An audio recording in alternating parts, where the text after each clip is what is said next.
Prude, and we'll follow that with a pledge to our flag. If you would all please stand.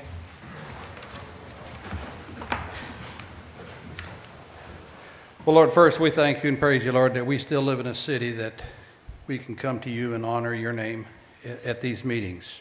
And Father, we want to remember the families that are suffering tonight with the flu. Lord, we just ask for your protection upon them. And we ask for your guidance with the leaders tonight, Lord. We ask that they come together in the discussion of business at hand and ask for their guidance and direction in their discussions. I pray that the decisions made here tonight are done in the best interest of our community. And let an attitude of servanthood and unity and respect for one another be the forefront of their discussions. We pray for each of the leaders in both the fire and the police departments, the mayor, and different ones, Lord. We ask for your protection upon them, guide them, direct them, and help them and provide for their families. And we give you thanks in Jesus' name. Amen. I pledge allegiance to the flag of the United States of America and to the republic for which it stands, one nation, under God, indivisible, with liberty and justice for all. Thank you. Be seated, please. Madam Clerk, would you call the roll, please? Yes, sir. Ms. Caruth? She called earlier today. She has the flu. Mr. George? Here. Mr. Sims? Here. Ms. Brady Harris? Ms. Harris is likewise, she said under the weather, but it could be flu. Mr. Wiley? Here. Mr. Tripp? Here. Mr. Brown? Here. Mr. Westcott? Here. Mr. Horton? Here. Mr. Trey Smith? Here. And myself. Thank you. We have a quorum. While we're mentioning the flu, I think everybody probably has heard by now that Russellville Schools is closed tomorrow. They've had so many students out with flu, so any of you parents that haven't heard that, there's a little extra notice. Council, in your packet, you should have minutes from January 16th, December 21st, December 15th. If there's no questions or corrections, I would entertain a motion to approve. Motion. Second. All in favor? Aye. Minutes are approved. Mr. McCoy, would you give us an update on our finances? Yes, sir. Finance report for December 31st. General fund revenues were $916,440. In December, that's 5.61% above my projections. Tax receipts were $738,711. Franchise fees and permits were $58,460. General fund expenditures were $1,156,474. For December, it's 5.1% below year-to-date projections. We've received $374,750 more than expended for these in the year. Street funds operation revenues were $142,137, 7.57 above the projections. Sales tax receipts were $552,440. Road tax $48,217. Expenditures for street fund were $144,076, 8.25% below year-to-date projections. On sales tax improvements, we did $104,432 for sidewalks, overlay, and drainage. There was no capital expenditures. Economic development revenues were $32,546. $29,891 was new sales tax, $2,655 in interest. Expenditures were $14,452 for the Dalton King Building, Arkansas Valley Alliance. Revenues for capital assets, $82,617. $81,912 was new sales tax, $705 in interest. Expenditures were $190,702 to City Corp, Building R&M, interest, fire station, and parks. And that's the report for December. Is there any questions? Any questions for Mr. McCoy? Thank you, Jerry. Thank you. If you'll bear with me a minute, I'd like to start the mayor's report out by calling Ethan Hesselbein up to the podium over there, please.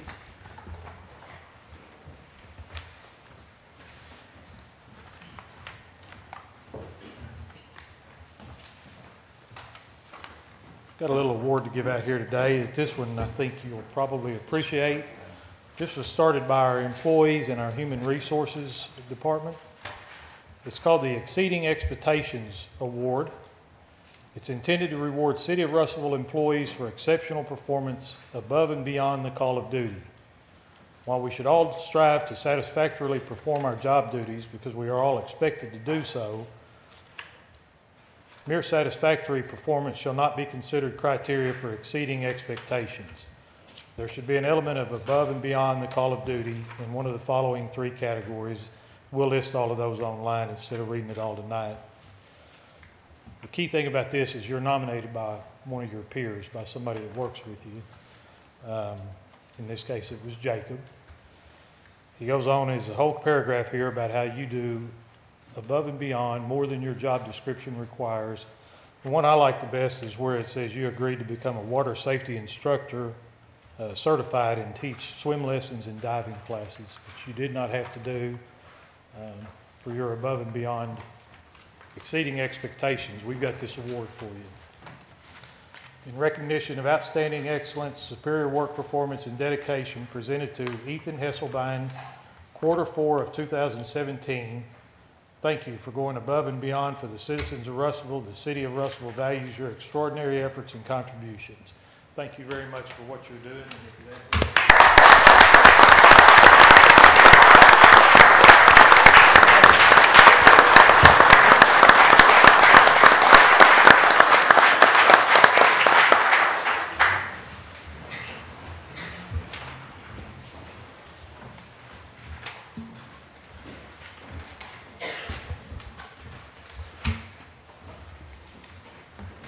Next up, I've got a little housekeeping matter.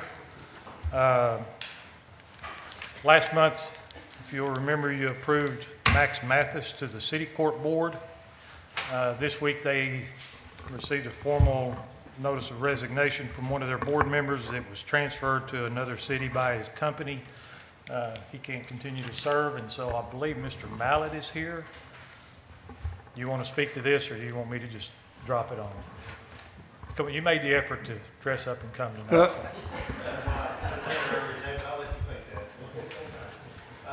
Yes, as the mayor said, we received a letter of resignation from Chuck Odell. He's taking another opportunity for employment in another city. He won't be able to finish out his term. So our board accepted his resignation, and they offered the nomination of Jimmy Street as appointment to the board. He would resume if chosen, if approved, he would resume the final 4 years of Mr. Odell's term.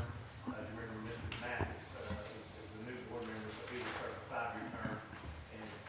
Approved would serve out the final 4 years of Mr. Odell's term, and that's what we would ask you to consider tonight or at a future board meeting, whatever the board's pleasure. Motion, Mayor. Second.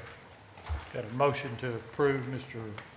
Wiley and a second from Mr. Sims. Discussion? All in favor of the nomination, say aye. Aye. Any opposed? No. That was Mr. Westcott. All right.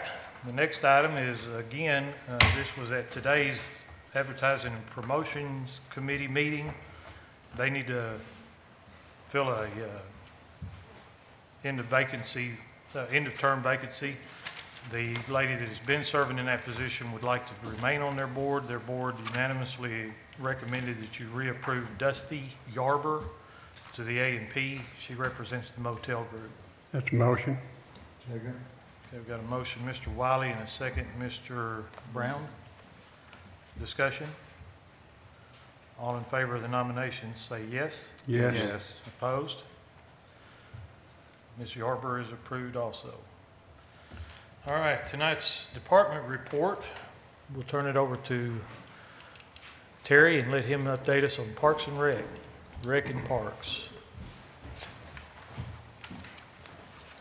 This is Terry Thomas, by the way, the Assistant Parks Director.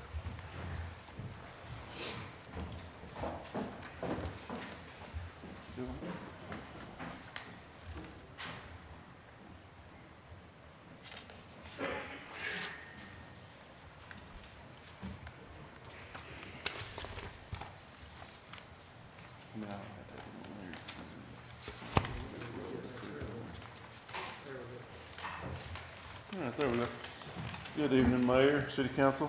I just wanted to start off tonight by saying that the Parks and Rec has had a really busy year in 2017. I'm going to report on 2017 since we didn't get to report last couple of months. We started off the year by celebrating our 50th anniversary, so we've kind of celebrated that all year long. This was our 50th year as a Parks and Recreation Department in the city of Russellville. We've had several ribbon cuttings this year, starting with our main one, which was, well, let me forget before I go to the thing here. There we go. There's the 50th anniversary picture of our staff. Then we had the opening of the Aquatic Center. It's been going well. There's lots of people using our Aquatic Center now. We're starting to get more and more memberships and family memberships. They're coming in pretty good this month. We've had nearly all of our classes there are nearly overflowing and really past capacity. So we're trying to build on those classes and bring some more classes, some more teachers in there to where we can have more classes, because that's mainly where our revenues are coming from, are all the classes that we have out there.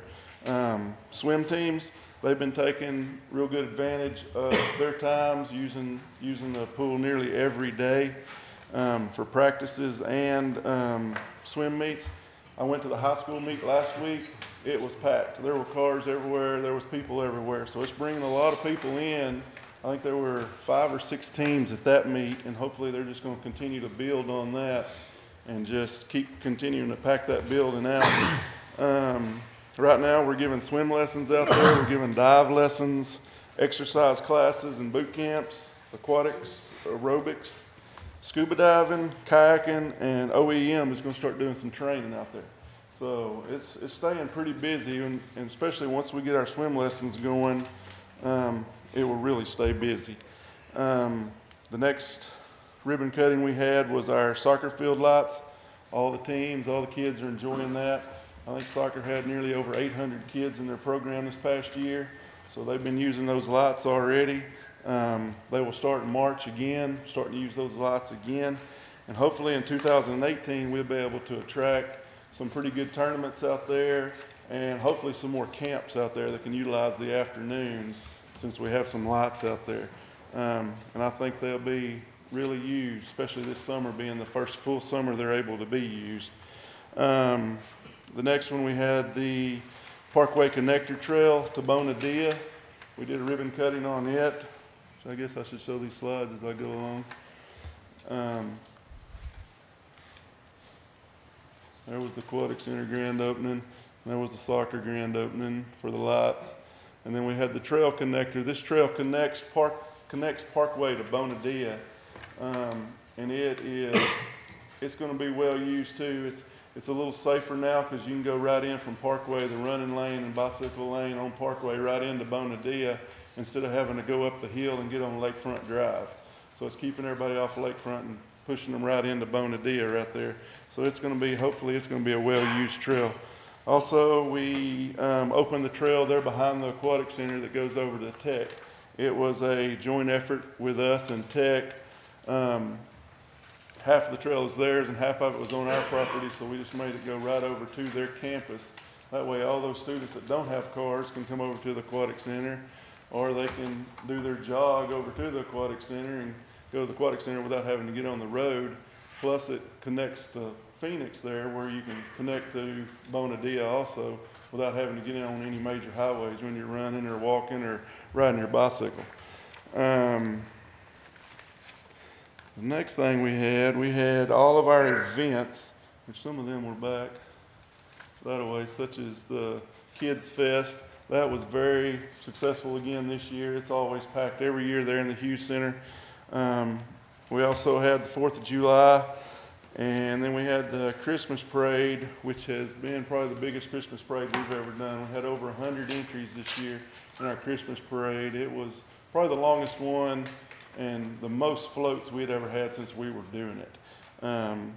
We were pretty packed over there. We also did, in conjunction with the Caddis Fly Fishing Club, we partnered with them to do Trout Day out at the pond there.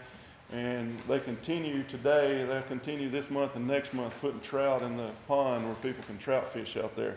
And I just want to take this time now to thank all the other departments that help us with these events, because all these events were put on by the Parks Department, but all of our other city departments help in that, such as the street department, the police department, the fire department. They all help in one way or another in all these different events. So I just wanted to thank them.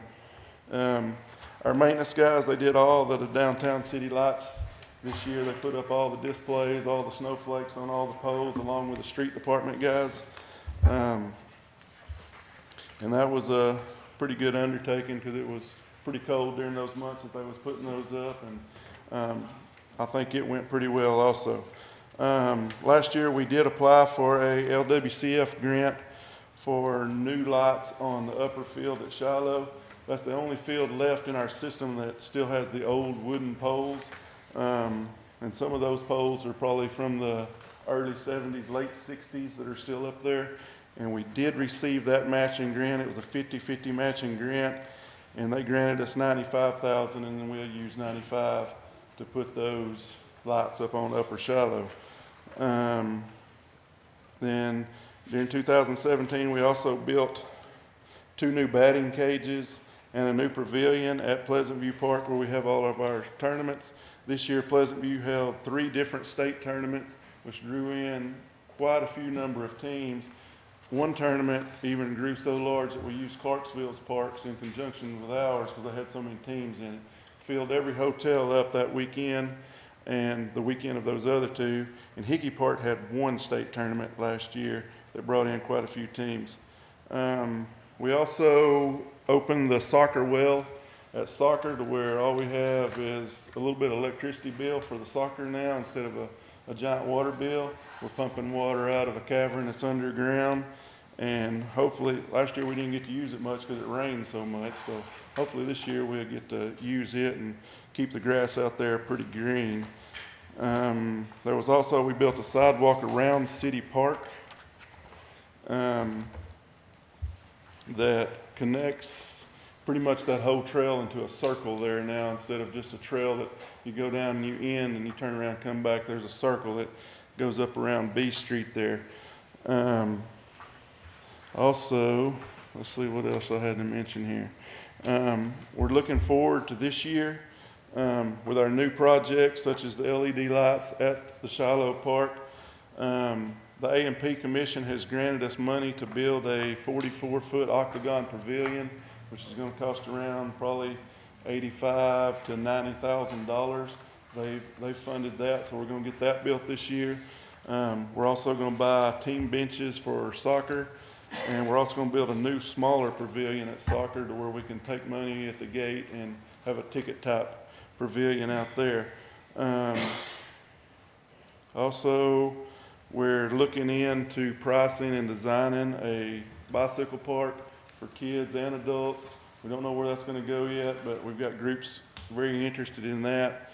We've got groups looking at to help us to build some handicap piers out on our kids' fishing pond because there's no pavement out there. It's just ground. So we're looking at paving a spot and paving some handicap parking out there and putting in some piers where the handicapped kids or just about anybody can fish on those piers because there's nothing around the pond that we use for our derbies. Also, we're looking at hopefully trying to fund a obstacle course for the aquatic center. We're hoping it will bring in some more revenue by renting it out for parties for an extra fee. And then it will also give us features that we can put in our pool during the day that kids can come and play on. Hopefully it'll attract kids because we can put new features in there week by week. And we're also looking at pickleball courts. We've been working on that for a while, so hopefully we'll be moving along on that for Shiloh also, where the tennis courts are previously right now.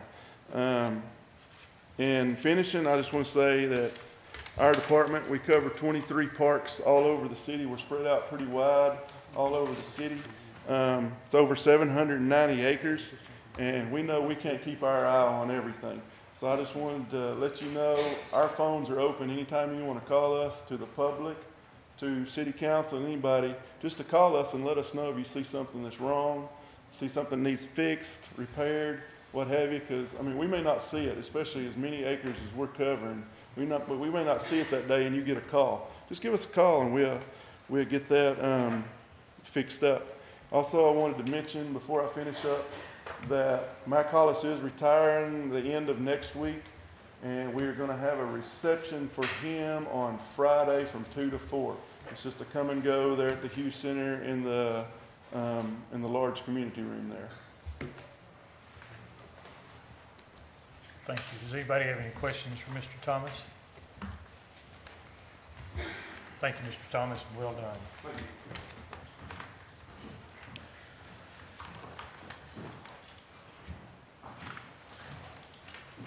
That should bring us down to the Finance Committee report. On a new chair, Mr. Larry Brown. Yes, You got any business for us? yes, sir, we got quite a few here, but started out, there's some things that's carrying over from last month, and that was appropriation in the Aquatic Center, the administrative sales tax, and the appropriate, yeah, both things. One of them is the air conditioner at Russellville Police Department, and the other one is replace the doors at the youth center. I send that to the council for both. Combine those three. Motion. Let's see. Well, let's see. Was You that? don't have that's to in the motion. form of the motion from the committee? Yeah, that's Okay, correct. that, it was in the That's form of the true, motion? The first three? All right. That's items 1, 2, 3. Council, you heard the chair's motion. Any discussion? All in favor, say aye. Aye. Opposed? 1 through 3 are approved, Mr. Chairman. Okay, item number 4 on the agenda, it was on the Park and Recs, $34,930, and that is a retiree payout. And I send that as a motion to the council for vote. Council, you heard the chair's motion. Any discussion? Yes. Have we seen any kind of paperwork at all, any kind of figures on paper about this, other than just this sum of almost $35,000? What would you like to see? Anything that would support the amount of $35,000? Well, he had 480 sick days rollover and 220 vacation hours. That's what it is. Could you give us something like that in writing? Yes, sir. Something in print? That's the way the manual says to do it, the personnel manual,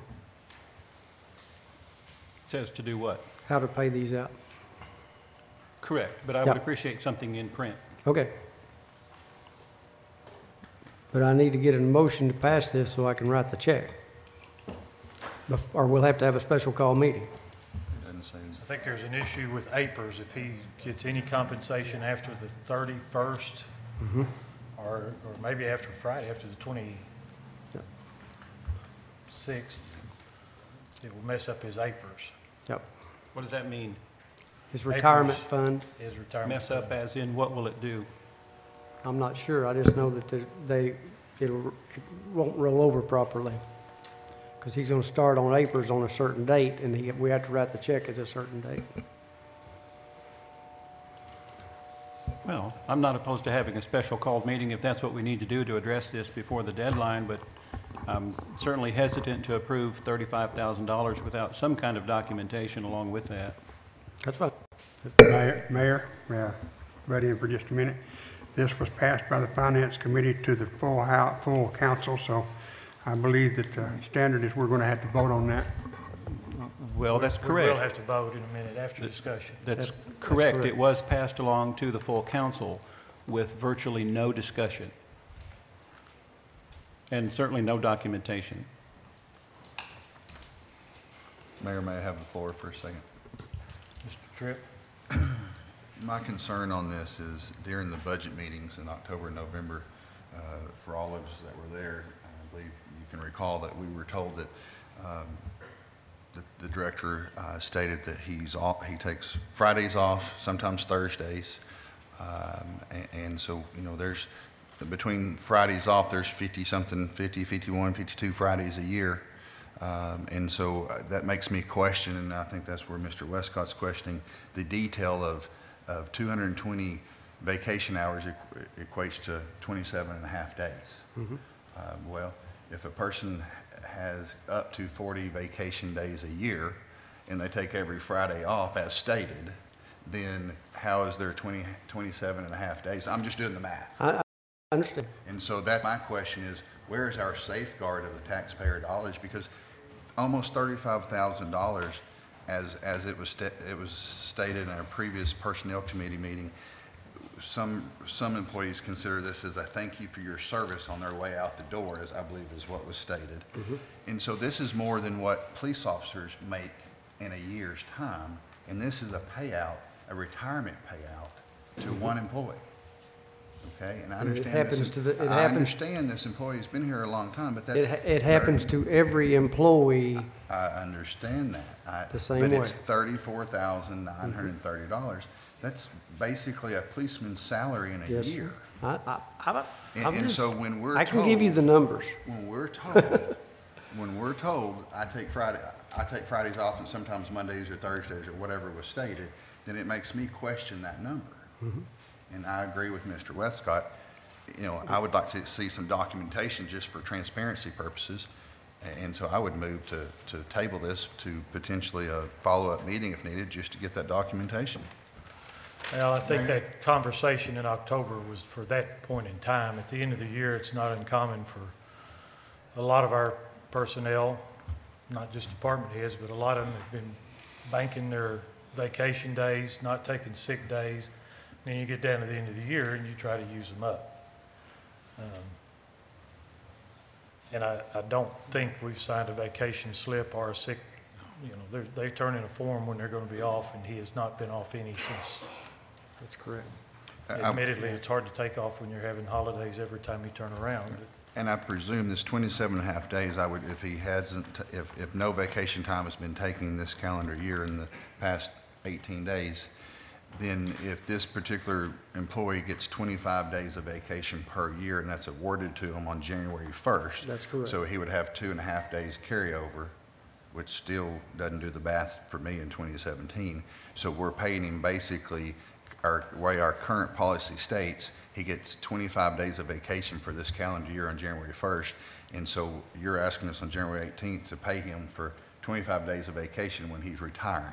And I understand that you're going to say that's what the policy states, but I still like to, like Mr. Westcott said, see the numbers. And so I'll make that in form of a motion. Second. Mr. Brown? Yes, sir. It has nothing to do with Max. It has to do with what the city has already put in writing to the employees. Okay, you can't jump midstream in this and change things. You want to change it, you got to do it to the committees, go to the personnel committee, and then make changes to the handbooks. I don't, Mr. Brown, I don't disagree with that, but when we're told one thing, it makes me want to see the documentation. Well, this is something we could have, well, documentation fine, but this is something we could looked at last year, we didn't. And I agree with what you're saying. This, now is not the time to make a change in this, and that's not what I'm asking for. All I'm asking for is some documentation to go along with this request for almost $35,000. And so because of that, I'll second the motion to table this. okay, at this point, we've got a motion to table and a second.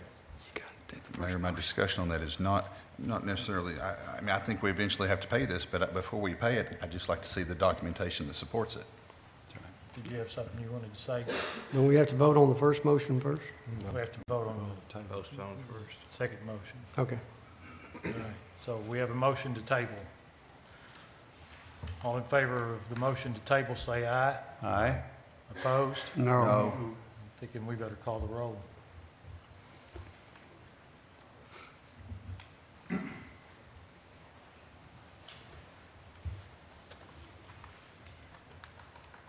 Let's see, who made the motion, Mr. Tripp made the motion. Mr. Westcott seconded.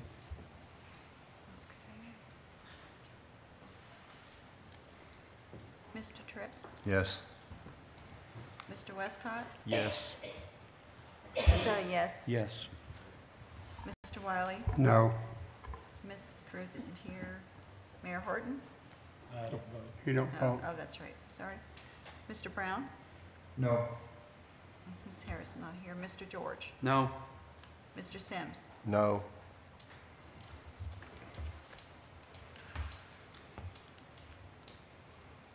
Okay, the motion to table fails. If there's no more discussion, back to the committee's motion, which is to pay.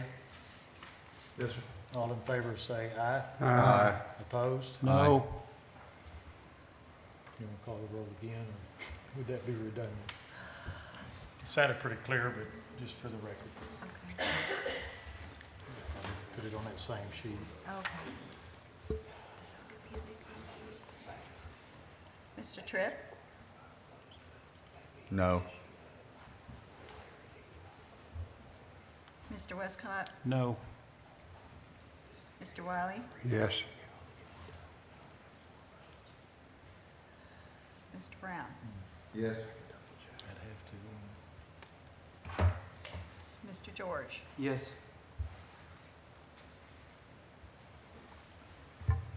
so what you come out with? You didn't get You Sims. didn't finish yet? You didn't get Sims. Oh, Mr. Sims? Yes.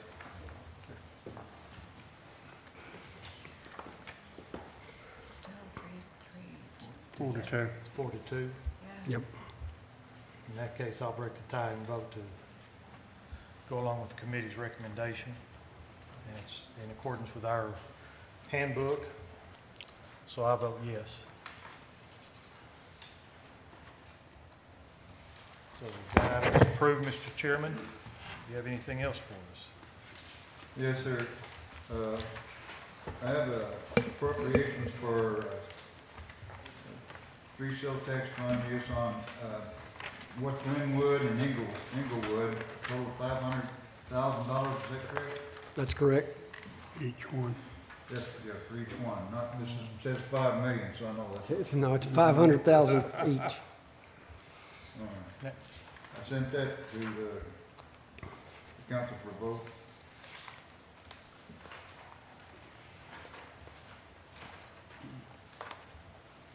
All right, you heard the chair's motion. 5 and 6.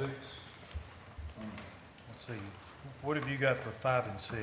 Well, I'm looking from the finance agenda meeting. One's on Inglewood and one's on Glenwood. Yeah, Okay. they've got them here on 8 and 9 on the. Okay.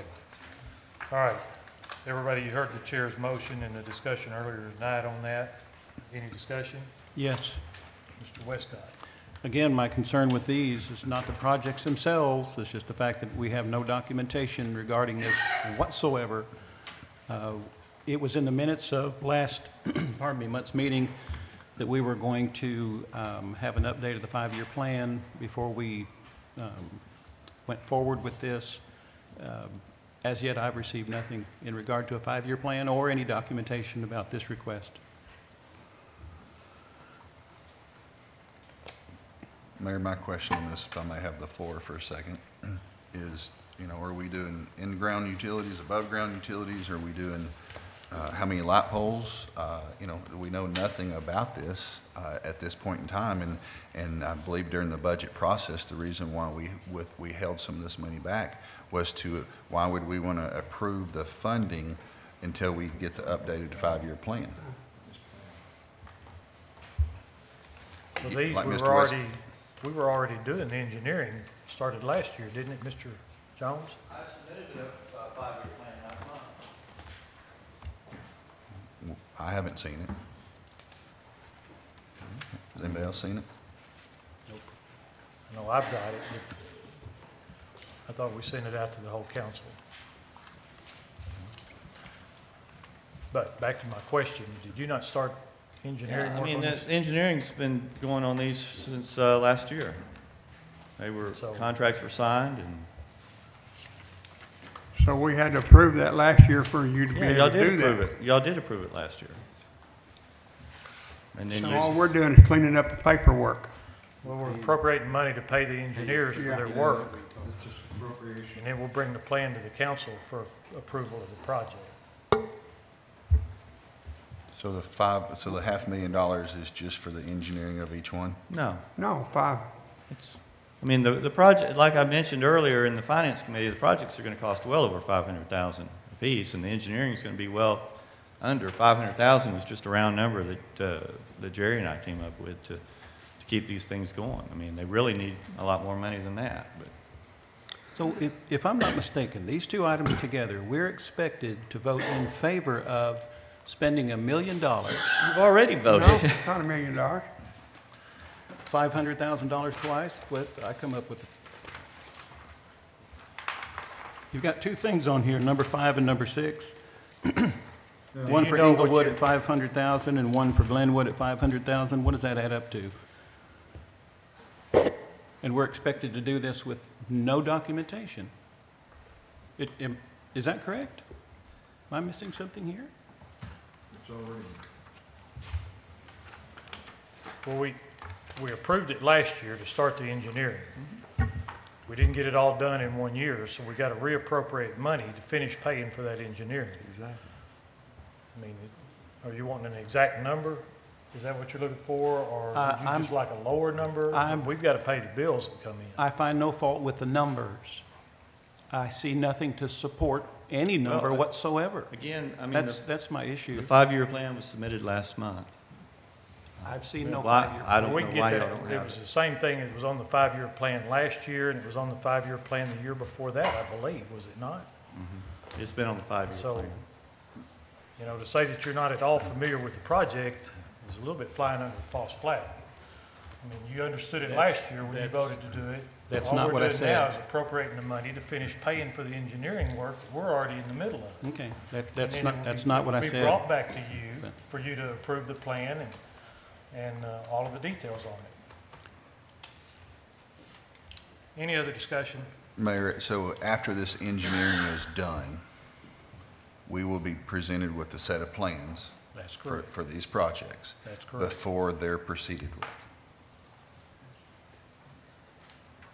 Is You'll that have to have the plans, you'll have to approve them, then we'll have to take them to bid, then we'll come back for the rest of the money.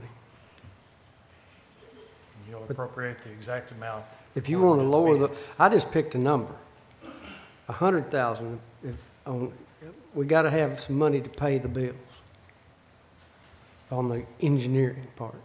And how much money is in those accounts, Mr. McCoy? In these accounts, there's nothing right now. Okay. But you're taking it from accounts that have how much? I'm taking it from the bank. It's in the reserve, It's in reserve. sales tax reserve. And we've got how much in there? $10,885,000. Mr. Mayor, I call the question. Okay. You got a motion to call the question? All in favor of the appropriations, say aye. Aye. Opposed? No. I don't think we need to call the roll. Those two items are approved, Mr. Chairman.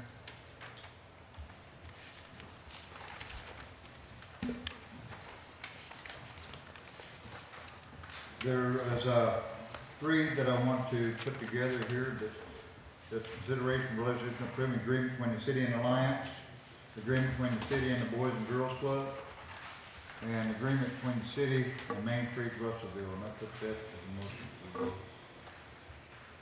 Council, you heard the chair's motion. Discussion? All in favor, say aye. Aye. Opposed?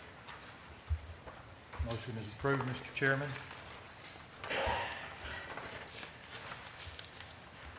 Table number 8. Yeah, 8 and 9 we take. I'm looking, it'll be tabled number 8 on our committee, and number 9, and that's the Public Works and APU property, and an update on the Aquatic Center. Okay, there's, on number 10, there was discussion, increasing the fine amount for business permit violations, and that was for Eric to bring to council. If I'm not mistaken, I'm reading this in the minutes of last month's meeting where we approved that with the emergency clause. I don't remember approving I think you're right. I don't think we have an ordinance that was approved and it was put on for discussion again, so. Ordinance, I'm sorry. Yes. Penalty section of ordinance 1811 That's the current business permit. says this ordinance, if passed, would amend ordinance 1811, section 17 regarding the fees. I made the motion to adopt the new ordinance, and that passed with the emergency clause. Well, if it did, then it's no, it doesn't need to be on there. Okay, so that one's done then. Yep.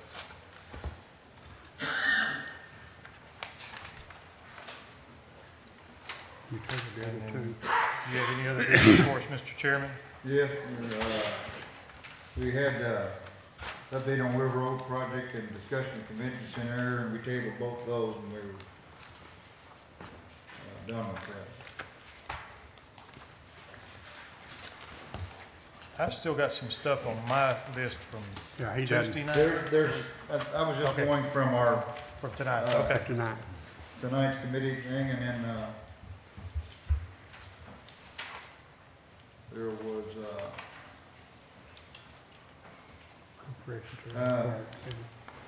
I believe it was a resolution moving Kathy Collins from the city, Russellville bank accounts and adding Patricia Taylor. That was recommended in the form of a motion. I believe. Make your motion. Council, I you heard- skipped one also, Mayor. I On skipped 10? Number 10, Yeah, consideration. let's finish 15 and move back to 10, is that okay? Yes, sir. All right. All right, council, you heard the chair's motion on item 15. Any discussion? All in favor say aye. Aye. None opposed? That motion, item 15 is approved. Now you want to go back to 10? Yes, go back to 10, consideration payment to Arkansas Valley Alliance in the amount of $5,841.70. I And make that's, your motion. council, you heard the chair's motion. Any discussion? All in favor say aye. Aye. Opposed? Motion is approved. Again, the 11 and 12 there, tabled. So you're on 16 now? 14 is tabled. 16, discussion new fee structure for the undeveloped portion of Oakland Cemetery.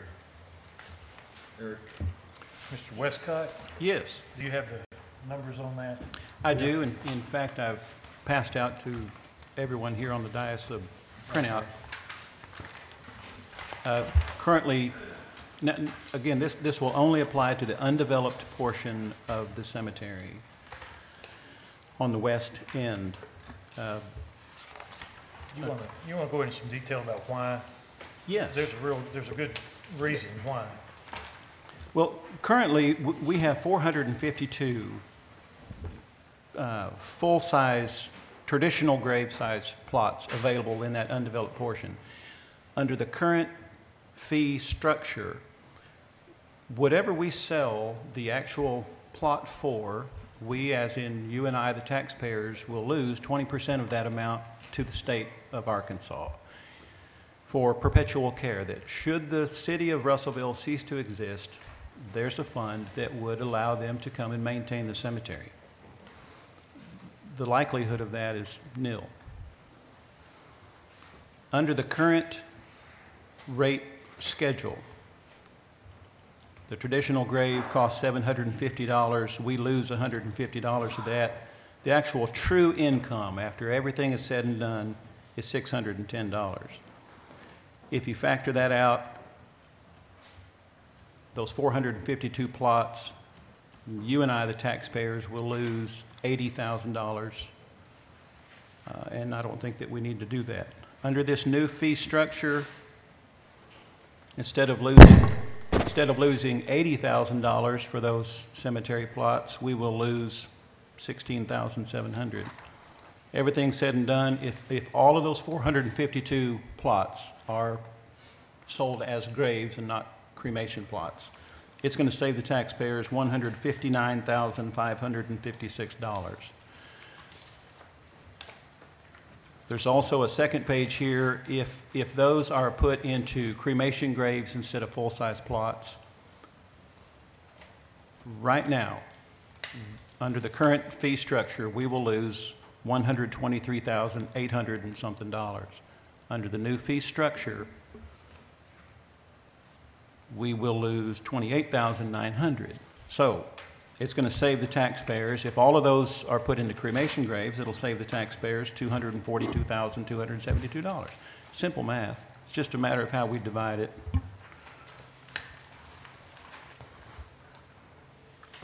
Okay, any other discussion? So this was approved in a motion from, you're presenting it in a motion, but when we did it, we didn't have the breakdown at that time, did we? No. The exact cost? No, Yeah, it's well, up for discussion. yes, this was given at the Finance Okay. Committee level, and this did pass the Cemetery Commission level. Yes. Before it came to Yeah. Finance. So everybody's comfortable with just doing it off the committee's motion? Well, it Yeah. needs to be an ordinance for it to Oh, eventually. you got it. Ordinance, It okay. has to be an ordinance. So my motion is that we approve it at this level and direct the city attorney to Bring it forth. create an ordinance to this effect. Is that how we need to do that, Mr. Smith? Yes, I do think, though, has this been submitted to the Arkansas State Cemetery Board? Not if you've not done that. You haven't done it? I have not done that. Okay. I would like to hold off until it's What- reviewed. What I do have is a copy of an email from our city attorney. There, a couple of things about it. We're not allowed to sell the plot for less than what we paid for it. I'm not allowed to do that. On the undeveloped portion of the cemetery, and this is dated October 19th of 2017, ... that makes the cost the city has invested in each adult grave lot at approximately $10.44. Right, that was the breakdown of the cost of purchasing the new land like you wanted. Correct. However, you've got a state law that talks about gross proceeds that for grave sites in a similar adjacent or similar location to a cemetery in a recent arm's length transaction. And so I would like to make sure that the state board doesn't want to compare the new addition to the old addition. So it's better to do it on the front end than pass it and then find out they're not going to accept it. Wouldn't you agree? I would agree. And I'll try and get it in documentation too, so it may take a while. Perfect. Thank you. So this We was can just table discussion it for a month. tonight? Yes. What's that? Sure, I would like to table that. Let's do it. Okay, so we'll let Mr. Smith make that contact, and then assuming that it goes our way, then we'll do. I've already sent the email and I'm waiting Okay, back from the when he attorney. hears from them, if there's no problem, you want us to bring back an ordinance at that time? Correct. I Is do that okay have with it everybody? prepared. Okay. Correct. Anything else for us, Mr. Chairman? Yes, sir, I'm not quite sure this is by Freddie had a discussion regarding forming the committee. Does anybody have any, information now with the Polk County and the Peters property?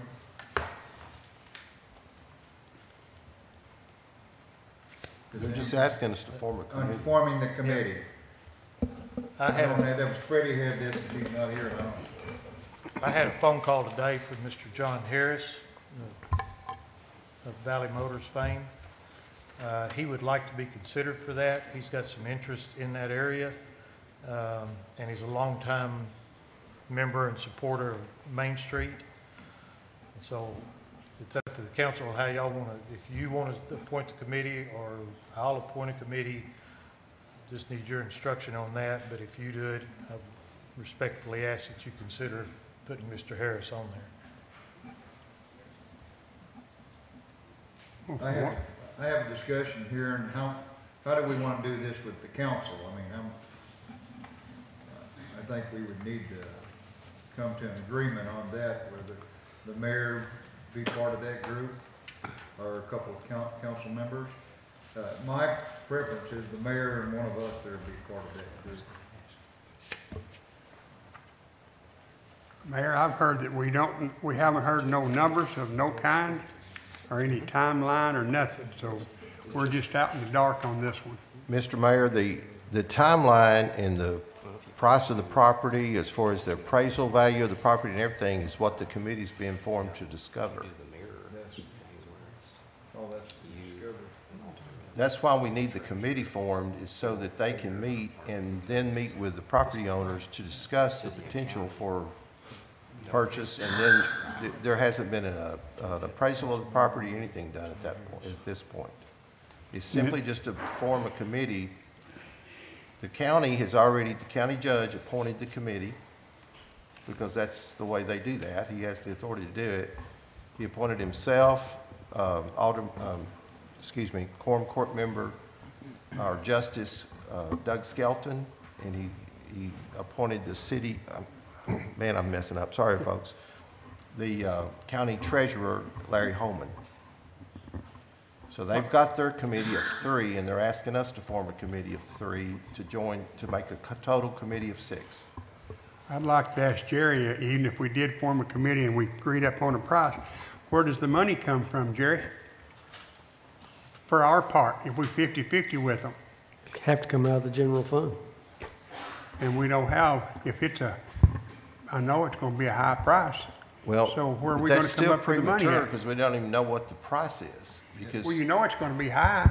well, that hasn't been determined. There's no discovery on this thing. Well, if you remember in the agenda prep meeting, Mr. Skelton presented this to us, asked us to appoint 3 to form the committee. And in that discussion, he gave out a number, but he was talking about it over a 4 to 5 year period. And if you look at it over even a large amount of money over a 4 or 5 year period, and splitting it half with the county, you're looking at a whole different thing. But anyway, the mayor and I discussed this afternoon a little bit. The property is actually across the street from me. I'm very familiar with the discussion from the Quorum Court, because I received funds from them and I sat on it. But I had the feeling that some council members might think I had a conflict of interest because of the fact that I do receive county funding and all. But I would be willing to serve on the committee if there's no objections. Well, I would volunteer to be on that committee too. Because Well, I'm in my opinion, interested don't need 2 in council how members. much it's gonna cost. In my opinion, don't need 2 council members on it. It should be the mayor and Mr. Harris, and I would yield to Mr. Wiley to serve on that.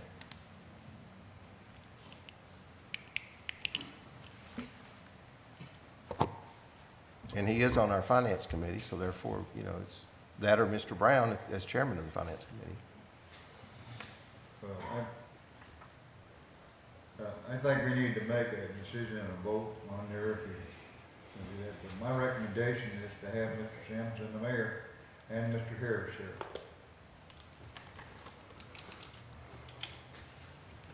Is that a motion? I put that as a motion to the council. I'll second that if it needs a second. Okay, so we've got a motion from Mr. Brown and a second from Mr. Tripp for the committee to be Mayor, Mr. Sims, and Mr. John Harris. Any discussion? All in favor say aye. Aye. Opposed? Motion is approved.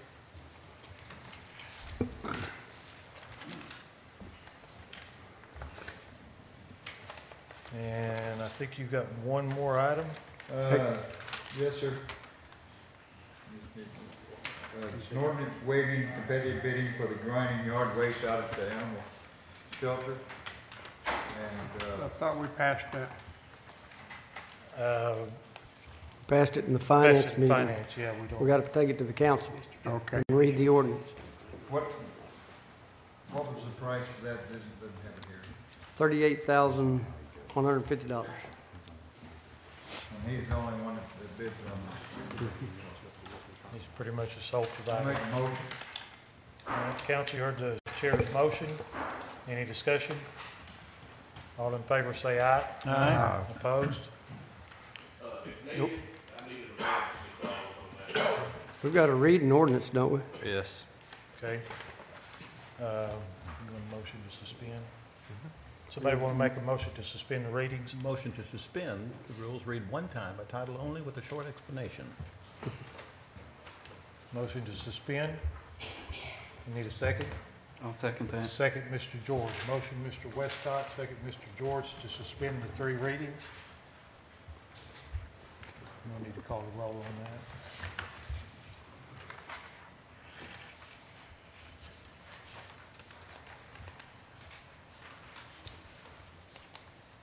Mr. Westcott? Yes.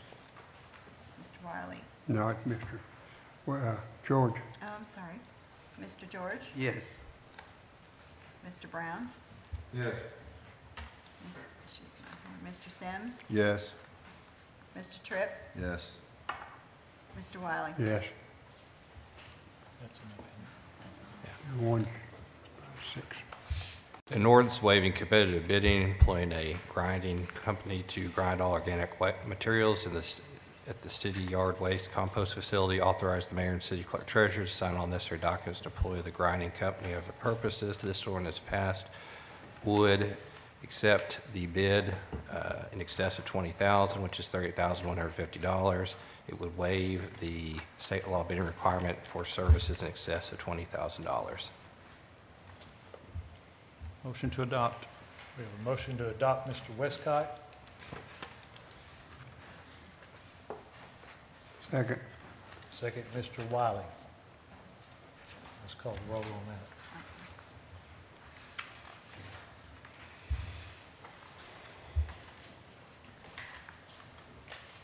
Let's see, let me write this. Mr. Westcott? Yes. Mr. Wiley? Yes. Mr. Brown? Yes. Mr. George? Yes.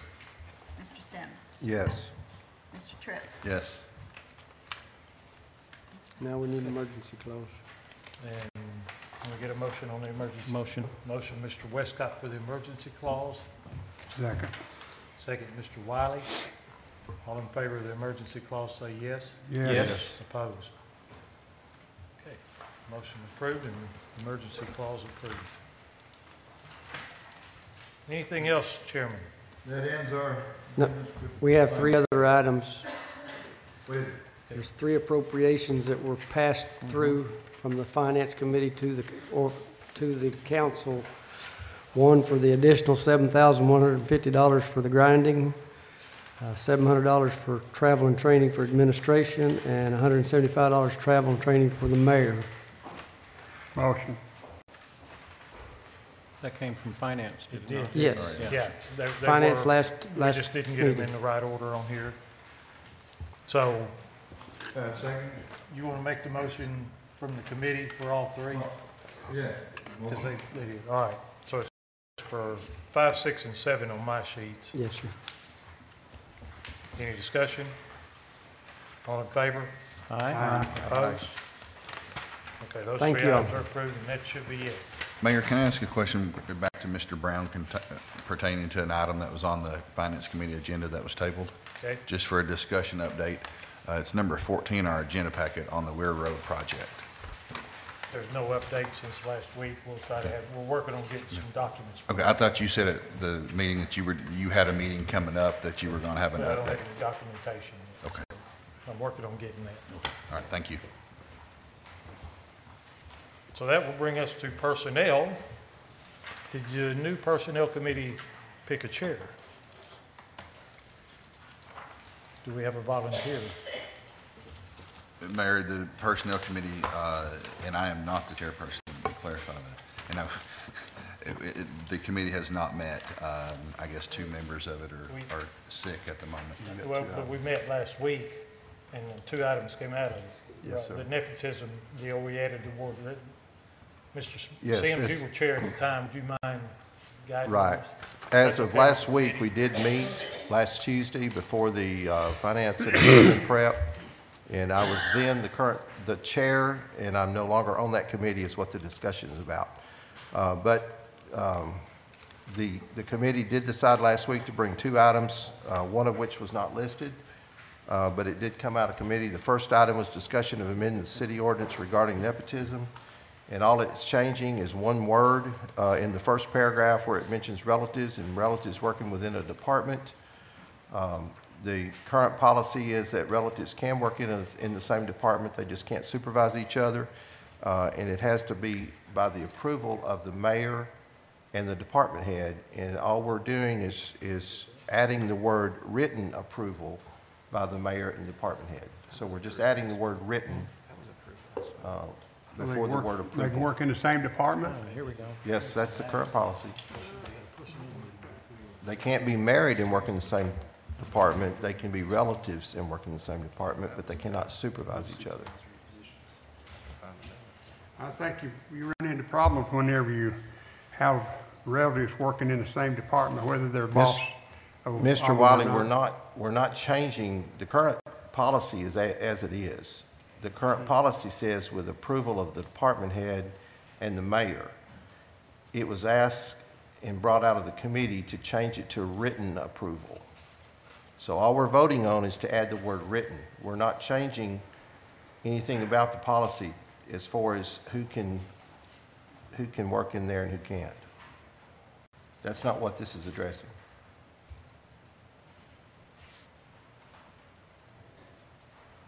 So what's that supposed to do for us? That ain't gonna do nothing.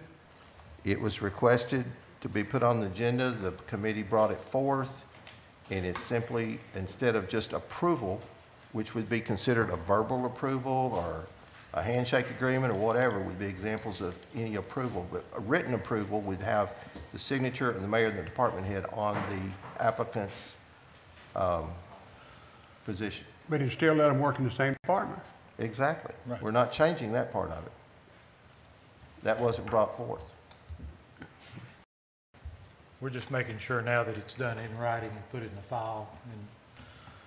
And, honestly, in time of question or conflict, your best friend is documentation. Documentation is all we're trying to accomplish. So we're not interested in trying to fix it where they have to work in a different That will department. be up to the personnel committee.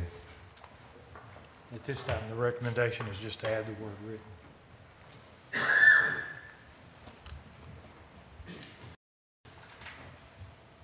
And the committee. And I put that in the form of a motion. Okay.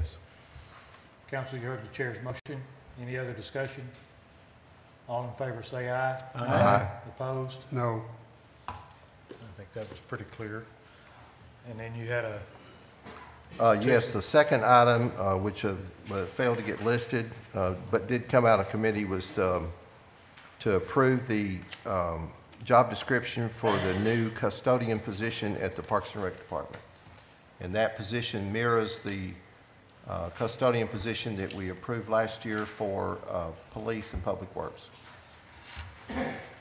And I would put that in the form of a motion. all right, council, you heard the chair's motion or the committee's motion. Any discussion? All in favor say aye. Aye. Opposed? All right, that motion's approved. And was that all? And that's all the items we brought forth. Yes, sir, Mr. Mayor. Thank you. That'll bring us to unfinished old business. Item 1, discussion regarding drainage update. Mr. Jones, you want to tell us what's been going on?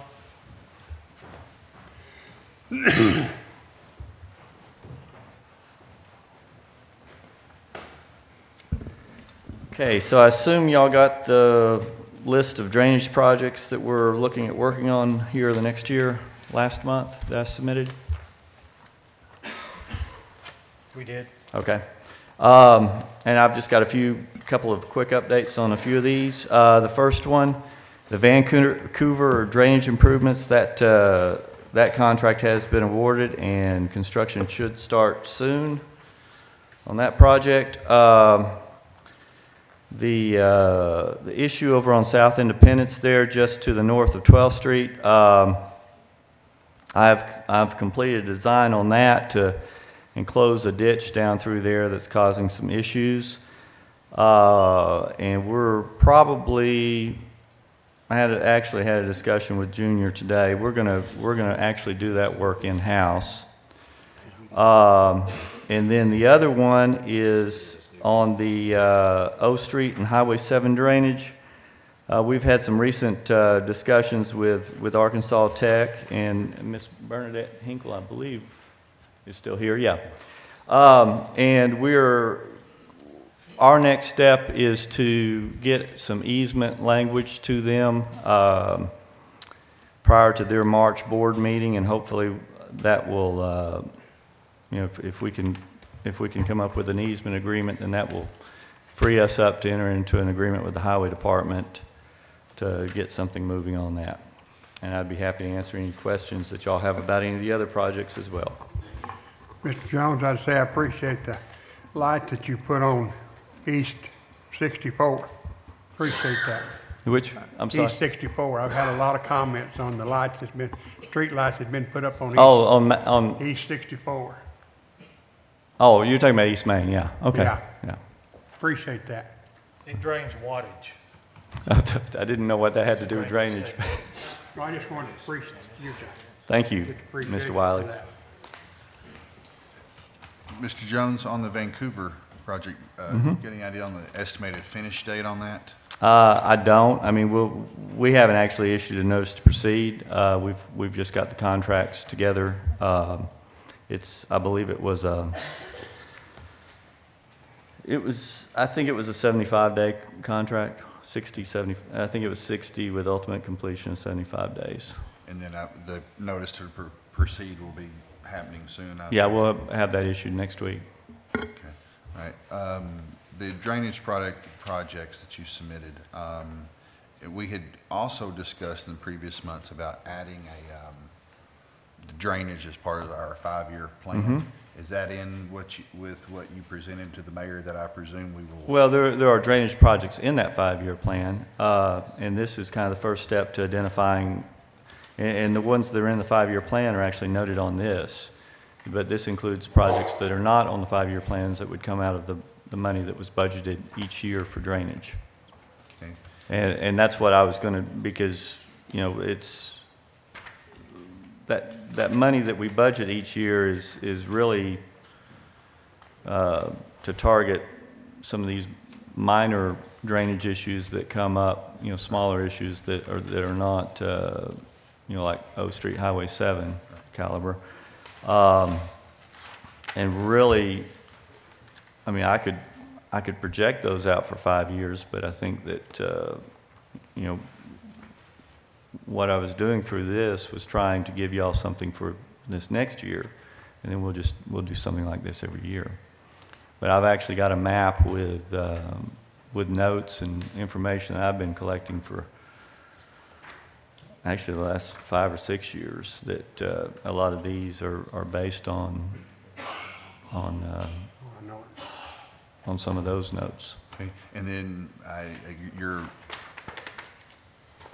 your plan, I guess, eventually would be to try to compile all this into kind of a master list, if you will, or something to maintain? Well, it's going to be a list that's going to, I mean, it's going to continually grow, but yes. Okay. All right. Mayor, I'd like to,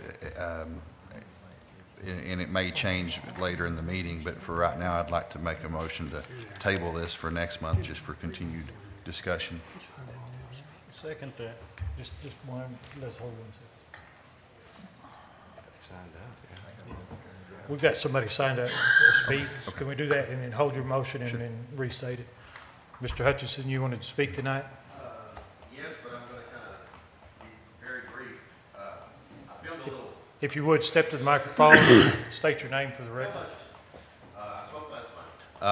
I created another model, hydraulic model, and made a film of it, so I wouldn't have to bring a lot of water in here and pour it through the little cups. But it's incompatible with your system here. So, but basically, I did a hydraulic model, and it shows the same thing that I did when I was looking at the area of it. It looks like if we're not diverting any water off of Seattle, that the pipe that's on this new project he's just awarded will be too small. It will not carry all that water. And so it will not relieve the flooding because it doesn't go far enough, because the flooding starts at Seattle and this doesn't even start until Vancouver. And by that, so it's not going to carry any more water. So, thank you. Thank you. All right. Mayor, I've got a question for you, if you don't mind. Have you shared that information with Mr. Jones, that model or anything, or is that something you could email? I sent it right before I came here. You all have a packet of it, but I thought I was going to be able to show you the film. I'll send you the film when I get home. Okay, thank you. Mayor, I'd like to make a motion to move to table this for further discussion next month.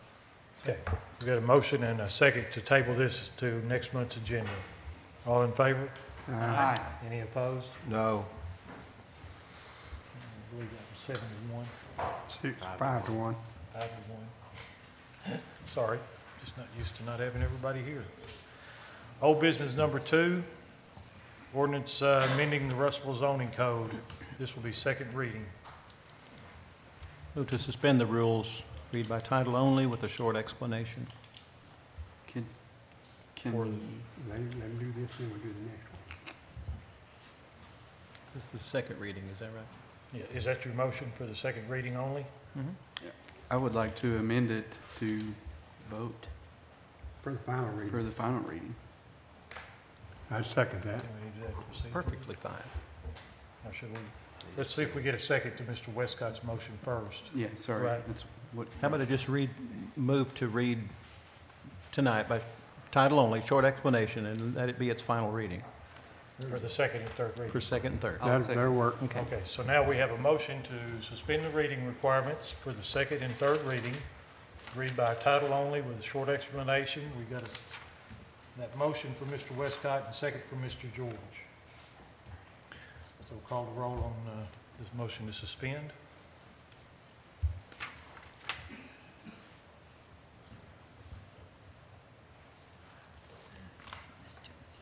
Mr. Westcott? Yes. Mr. George? Yes. Mr. Sims? Yes. Mr. Wiley? Yes. Mr. Brown? Yes. Okay, she's not here. Passed. Did I miss him? Tripp? Yes. Tripp, yes, sorry. Okay. An ordinance amending the zoning code for the city of Russellville, Arkansas, ordinance number 1966, and for other purposes, this ordinance, if passed, would amend the current zoning code in creating an El Paso University zoning, which is attached with this ordinance, in further detail incorporated herein as Exhibit A. Okay. Motion to adopt. Second. There's a motion to adopt Mr. Wiley, second Mr. Westcott. Discussion? Would you call the roll, please?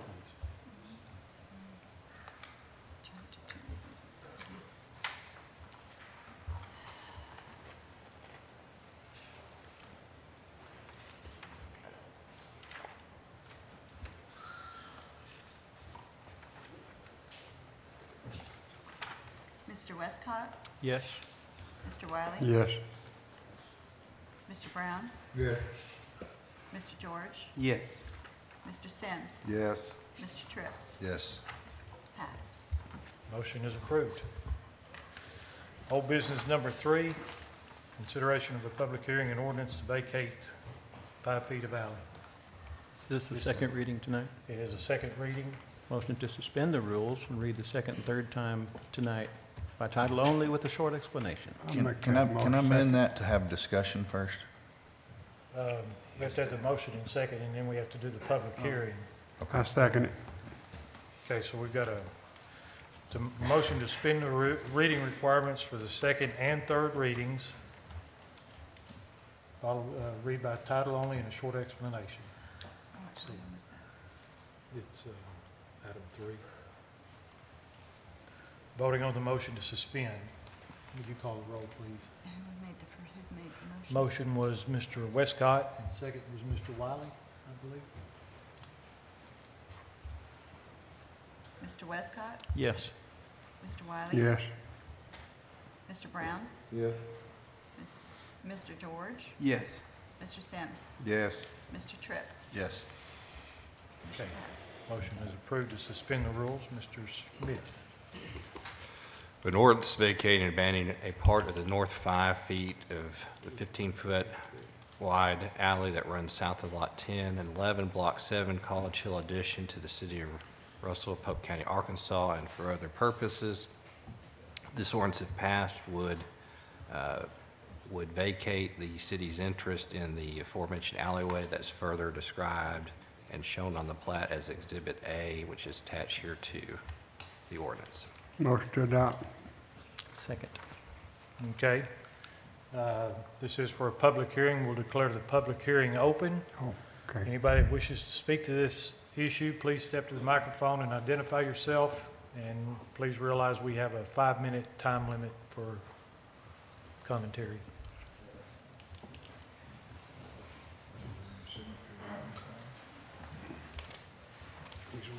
Thank you. My name is Ryan Dunaway, and I'm the prospective buyer for this building. Name again, Ryan? Ryan Dunaway. Dunaway. We're just needing this passed because we can't get the financing for the building without it being passed. They won't approve it. And I think the opposition from last month has been cleared because it was under the assumption that there was a different buyer lined up for this property. And they have since learned that that's not the case. So I hope that that is cleared up and we can get that passed tonight. Thank you. Thank you. The public hearing, does anybody else wish to speak?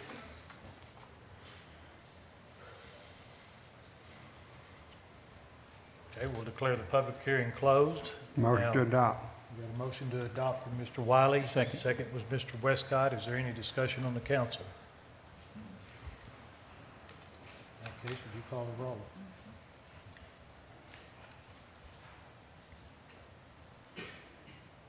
Mr. Wiley? Yes. Mr. Westcott? Yes. Mr. Brown? Yes. Mr. George? Yes. Mr. Sims? Yes. Mr. Tripp? Yes. Motion is approved. Do we need to do an emergency clause? They needed a, When an ordinance is approved by our rules, it goes into effect in 30 days unless we pass the emergency clause. Is 30 days good enough, or do you need us to pass it? If we invoke the emergency clause, it becomes effective tonight. I would like to invoke the emergency clause if possible. Council, does Motion. anybody? Motion. Emergency clause. You got a motion for the emergency clause, Mr. Westcott, and a second, Mr. Yes. Wiley. Voting on the emergency clause. All in favor, say aye. Aye. Opposed? Motion is approved, so you're approved. Whole business, Which one is this one? This one that we just did. That was passed. no, no. Yeah. That carries us to old business number 4. Resolution to set a public hearing. Well, that's for today. Did you do that? no, I think it should be February 15th. Okay. So I wrote that in the resolution. February 15th? Okay, we're changing on your agenda, it shows January 18th, it's January. February 15th. So what we're voting on now is to set a public hearing, correct? For next Motion. month. Second. Motion, Mr. Wiley, second, Mr. Westcott. All in favor, say aye. Aye. Opposed? I'm sorry, I should have asked for discussion. Does anybody want to back up and discuss? All right, we'll let the vote stand. Old business 5, approval of the final plat for the center subdivision by Sequoia. Motion to adopt. That's going to be an ordinance. It's an so- ordinance. So they'll, Did we read that? Yeah. We did a first reading. No, we didn't. We tabled it. I don't think we. tabled it. Yeah, Okay. because there Okay. were some issues That's with. correct. We tabled the whole thing. Is that an ordinance?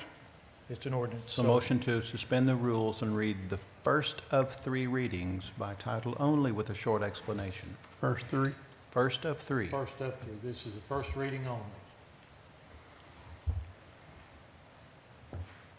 We got the motion. Do we I'll have a second that, sorry. Okay, we got a was second, just Mr. waiting. George. I thought that's what you meant. Motion and a second for the first reading only, read by title and short explanation. Call the roll. This is on the motion to suspend. Mr. Westcott? Yes. Mr. Wiley? No. Mr. Brown? Yes. Mr. George? Yes. Mr. Sims? Yes. Mr. Tripp? Yes. Motion passed. Take 6. Take 6. Let's just- have Should I 6. just- Yes. In that case, I'll vote yes. So we're suspending the rules for the first reading. Mr. Smith?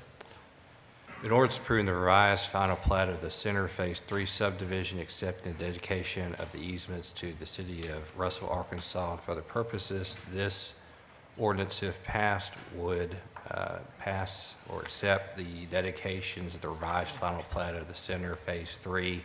That revision, the revised final plat, which was revised on January 2nd of this year, is attached thereto with this ordinance. Okay. There's the first reading. Old business 6, consideration. Mayor, may I ask a question on that? Yes, sir. we've got the architect here. Do we still have an issue with the water problem down there, the drainage? No, we've made all of the requested revisions to the plat, and we've put some diversion ditches in there. The city, I mean, we haven't heard of any issues that has not been addressed, and we're kind of holding this up. The developer's got $500,000 invested in this, and we need to get the final plat approved so he can sell some lots and get some money. Mayor, flowing. I'll make a motion, we suspend the rule and read by title only with second, third reading tonight so that we can pass this and move it on. Because all the arteries, everything's been met on this. Okay. And the only thing that was holding this up was the water issue. And he says it's been resolved, so that's my motion.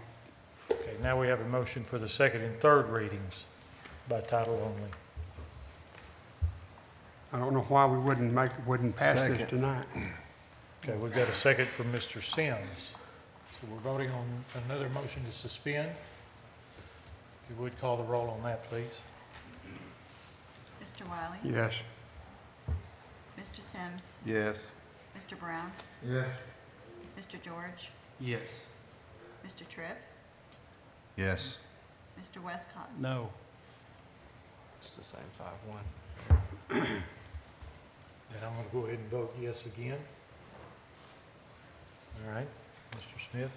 In order to approve the revised final plat of the Center Phase 3 subdivision, accepting the dedication of the easements to the city of Russellville, Arkansas, and for the purposes this ordinance, if passed, would accept the revised final plat of the Center Phase 3 subdivision in the city of Russellville, along with the easements shown on the revised plat labeled Exhibit A, as further described by legal, the attachment Exhibit B. Motion to adopt. Second. Let's see, I think I heard a second down there next to you. Was that Mr. Brown? Yeah. We got a motion to adopt from Mr. Wiley and a second from Mr. Brown. We'll call the roll on that. Is this where we need a discussion? After the, yes. There has been a motion to adopt and second, so it's open for discussion now. Yeah, discussion. Go ahead. Let me ask you this. There have been some improvements in the way that drains there at the end of the cul-de-sac on the east. No, I'm talking to us here on the council. That's who I'm directing this to. The east end of the cul-de-sac, where that little drainage thing was placed in there with the rock ledge to divert that water. You're familiar with that. If we approve this tonight, and the homes are built on that end, about 4 homes, and that changes the flow of the water, will we then, as a city, taxpayers, be responsible for the cost of improvements of that drainage?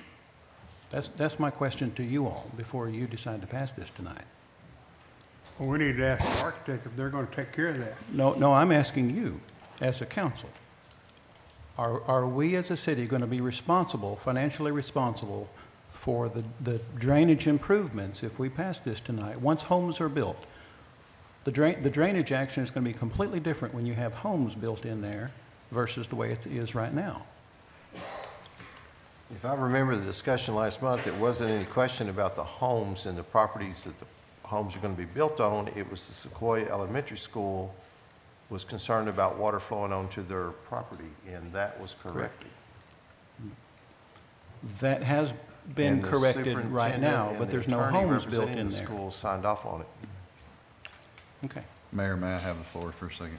Mr. Tripp. I think what Mr. Westcott's concern is there has been, Mr. Long and the developer and the construction company, they have constructed a rock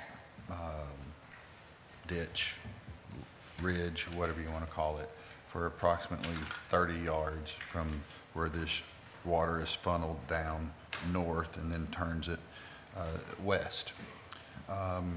My question on this, so once we pass the final plat, we take ownership of that structure. So I believe what Mr. Westcott's saying is, what's our safeguard in the structure that's been put into place? How do we know it's sufficient to catch that water? Because the water that's there now, that's coming there now with the vegetation, with those lots full of vegetation, is not the same water, and the people in Ward 2 will tell you this, is not the same water that will be coming once homes and so forth are built on there. The water, there'll be more water, faster water, et cetera. So my question to Mr. Long, Mr. Jones, et cetera, is how do you know, what is our safeguard that what you've built so far will handle the different water capacity once those lots are developed? Yeah, you're Mr. Long Jones. or Mr. Jones, either one of you. Excuse me. Keep in mind that we haven't changed the drainage pattern. All that water still comes down there. We have cut off a big portion of that water by diverting it in the street back to the west into the underground storm drain back to the creek. And that's where all the water is going to ultimately go. There's already a drainage swell on the Sequoia School property that carries a lot of that water down to that same ditch. So our diversion ditch is going to carry 90% of it. It's going to carry every drop in a 100-year rain event? Probably not. There's probably going to be a little bit that's going to go on to the school's property, but it's going to hit that existing swell that's been there for 30 years and head down to the ditch. And so we don't have any concerns that it's going to be inadequate. As far as someone building a house and changing that, I think that was the purpose that for adding that as a drainage easement along there all the way to the ditch, so that they can't change it. They have to maintain that. And so, who's they? The city will have to maintain it. no, anybody that builds on that can't change that drainage pattern because of that drainage easement. Okay. So do you have a water study, drainage study, et cetera, how did you come up with how thick, how high, and how long to build that rock structure? We did, I mean, I don't remember the exact numbers off the top of my head, but we did a drainage report that we submitted to the city. Okay. Is that drainage report based off of undeveloped lots or vegetated It takes field? into consideration both a pre-development and a post-development condition. Okay. Mr. Jones, are you sufficient with that and taking ownership of that drainage easement? This engineer and developer has gone above and beyond what our requirements require on this project. They have not changed the drainage patterns out there. In fact, they've minimized the area that actually ran onto Sequoia, and they've reduced the area that ran onto Sequoia before this diversion ditch was even constructed. So yes, I'm absolutely satisfied that what they've done will work. I mean, they submitted a very thorough and complete drainage study initially, and it was based on developed conditions, and I see no reason why to hold this plat up. So you'll go on, state on record right now that you feel that what they've constructed out there I as of approve the today plans, yes. is sufficient? Yes. Okay. Any other discussion? So we've got a motion and a second to adopt. You want to call the roll on that? Who made the motion? I did. And a second? Mr. Sims, did you make the Me or second? Brown, I'm not sure. Brown. Brown. Mr. Brown made the second. Mr. Wiley? Yes. Mr. Brown? Yes. Mr. George? Yes. Mr. Sims? Yes. Mr. Tripp? Yes. Mr. Westcott? No. In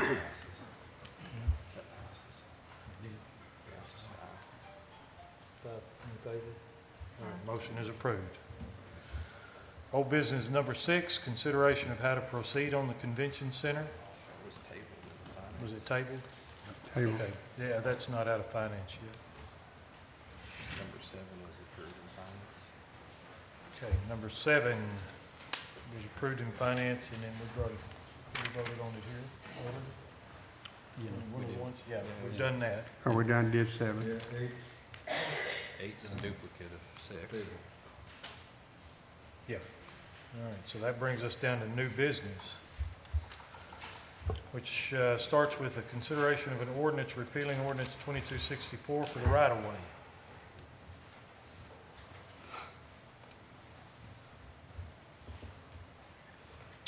We would need a motion. Motion to suspend the rules, read one time, by title only, short explanation. Motion to suspend.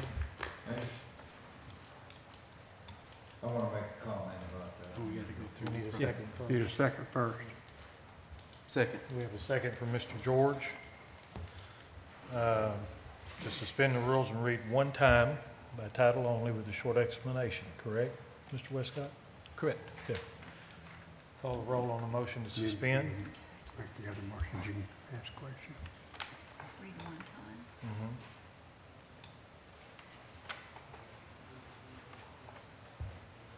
Mr. Brown? Yeah. No, it was Oh, I'm sorry, it was. Westcott and Yeah. George. Got it. Mr. Westcott? Yes. Mr. George? Yes. Mr. Brown? Yeah. Mr. Sims? Yes. Mr. Tripp? Yes. Mr. Wiley? Yes. It's passed. All right.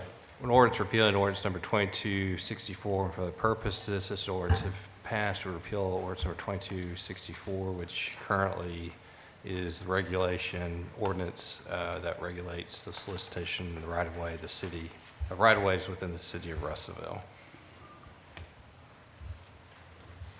So you need a motion to adopt before we can discuss? Yes, sir. Motion to adopt. We got a motion to adopt Second. and a second from Mr. Brown. Now you can ask a question. And now we can discuss. Yes, we went to municipal league and this was brought up. And they are writing an ordinance, okay, and generic thing, but mostly it just has to do with the traffic, you know, it's the freedom of speech thing that they got with this panhandling, so it's kind of hidden in all the cities, so, yeah, we need to repeal this. I do have a comment, if you indulge me for just a minute. I was the one to promote this originally to change the then current ordinance to what it is right now. From my perspective, we pass ordinances to limit the risks to the general public. But the burden of common sense must lie with the individual, whether they're taken advantage of by those who, well, whether they're taken advantage of by the panhandlers or whether the panhandlers are injured in traffic. The burden of common sense must lie with the individual. I have, in comparison, you're gonna, sometimes you might see a fire officer or the Girl Scout up selling cookies. The same thing, it's the same thing when you start looking at that, so. Mayor, I'd like to ask the chief, come to Mike and ask him a question. Chief Humphrey? Are you getting any calls on this, We get calls, on the panhandlers? yes, sir, You are? Is it a problem? define problem. Getting out on the street. Anytime you have anybody that's standing in the right of way of a street that's soliciting for any purposes, whether it's the Girl Scouts or anyone else, it causes problems because they step out into traffic, they hold up traffic, people roll their windows down and engage in conversations, they reach into cars to get money. And yes, I think it's a public safety issue. Okay. We Thank also have to be cognizant of court rulings and other judicial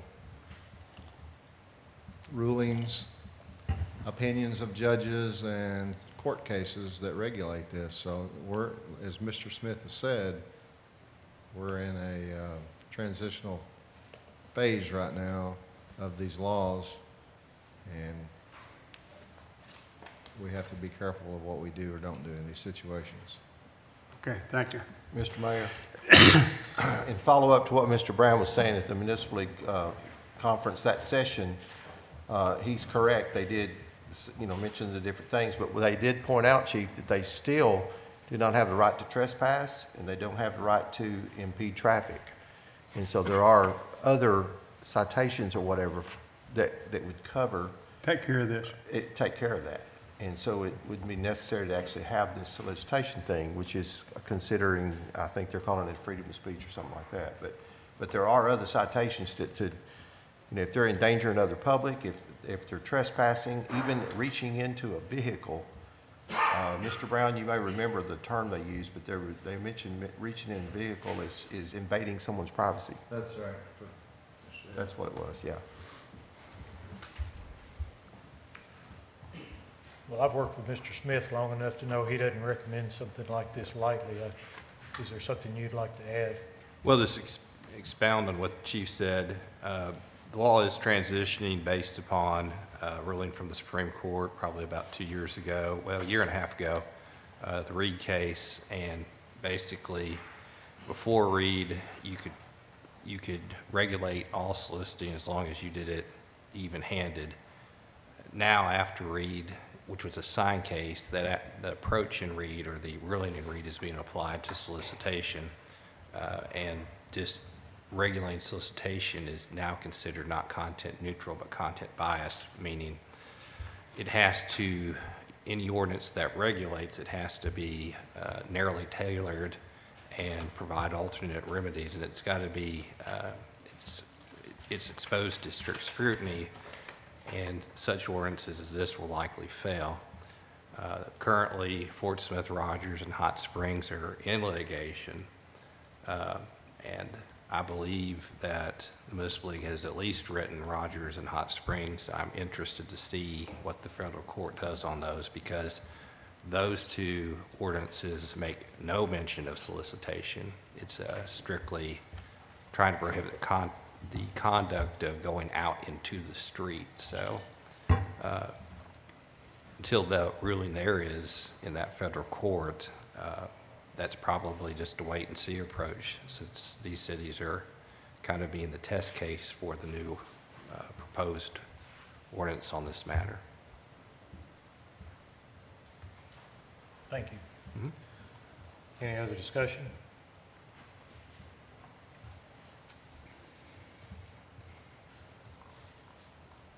Okay, I believe we had a motion and a second to adopt. Is that correct? Call the roll.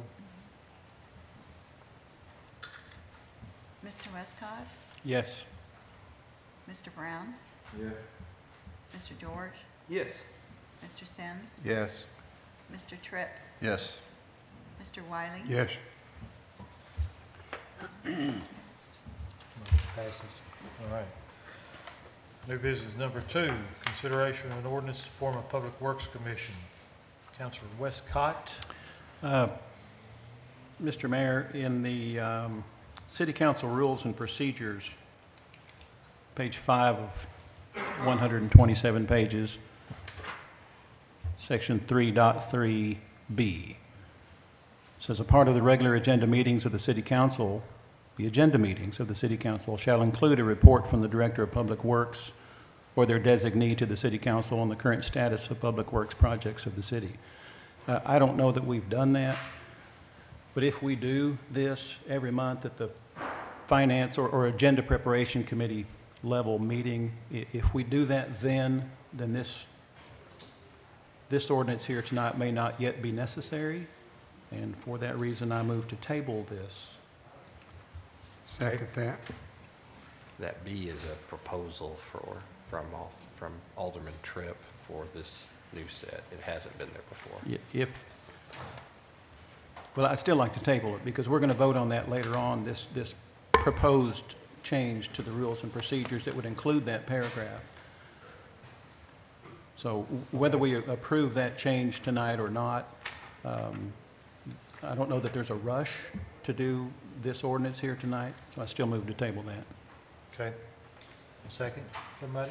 Yeah, I second it. We got a motion to table from Mr. Westcott and a second by Mr. Wiley. All in favor? Aye. Opposed? All right, we'll table item 2. Item 3, consideration of an ordinance to amend ordinance 1847 to include electronic cigarettes. This is something that Mr. Hollis actually talked about doing back in November. I believe there's somebody here to speak tonight on the matter. Because of coordinating that speaker here, I believe he wanted to move it to December. I think we forgot to put it on, and so it's here tonight, but it just originated back in November. And so it's here per Parks and Rec request. Okay, we have had no readings on this yet. That is correct. No. Motion to suspend the rules and read the first of 3 readings by title only with a short explanation. Second. Okay, got a motion from Mr. Westcott, a second from Mr. Wiley to suspend the rules for the first reading only. Read by title and short explanation. All in favor of the motion to well, we got to follow the roll. Okay, who made the motion? I'm sorry. Motion was Mr. Westcott, Correct. and second was Mr. Wiley. And it was to suspend the rules for the first reading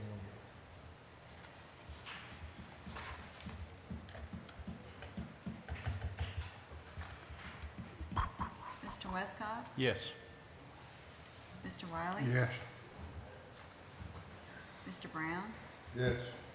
Mr. George? Yes. Mr. Sims? Yes. Mr. Tripp? Yes. Passed. All right. Mr. Smith? An ordinance amending ordinance number 1847 by defining electronic smoking devices and adding them to the definition of tobacco products within ordinance number 1847, which prohibits the use of tobacco products in city buildings, offices, parks, recreational facilities, and vehicles within 50 feet of said city buildings, parks, offices, and recreational facilities, and for other purposes. This ordinance, if passed, would amend the current ordinance 1847 and section 4 by adding, defining a new term of electronic smoking device, and then would amend the current definition of tobacco product by adding electronic smoking device in as a definition for tobacco products. Okay, we have Scotty Manning signed up to speak.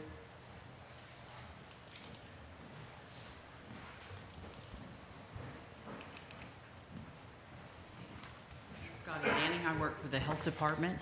I'm here to educate on the fact that the FDA recognizes electronic cigarettes as tobacco, and anytime a young person sees an adult use a tobacco product, it normalizes it. So it's a good idea to keep it away from areas where children play. And if you have any questions, I could answer those. Any questions for Ms. Manning? Thank you, ma'am. All right, that's the first reading. Bring it back for a second reading next month. New business 4, consideration of an ordinance to grant a liquor permit to Gumbo Zydeco. Motion to suspend the rules and read one time with a short explanation. Oh, by title only with a short explanation. First time only? All 3 I don't readings? know that we need 3. All 3. Okay. Yeah, all 3 Second. tonight. Okay, we've got a motion and a second to suspend the rules for all 3 readings. Read by title only. Mr. Westcott? Yes. Mr. Wiley? Yes. Mr. Brown? Yes.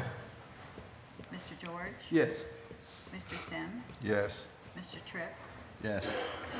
Motion passed. Okay, Mr. Smith. An ordinance approving the private club permit for Zydeco Social Club and allowing for the application of the required permits from the Arkansas Alcohol Beverage Control Division per Arkansas Code annotated section 3-9-222 as amended and for other purposes. This ordinance passed would approve the private club permit, which is required by the city to do now under the new law, which amended ACA Section 3-9-222.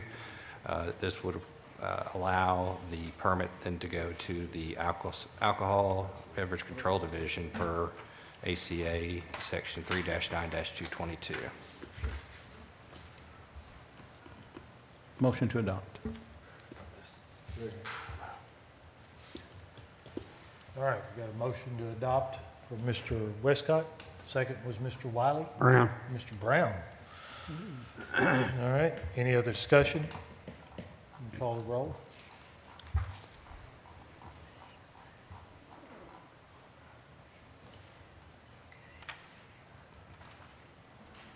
Mr. Westcott? Yes. Mr. Brown? Yes. Mr. George? Yes. Mr. Sims? Yes. Mr. Tripp? Yes. Mr. Wiley? No.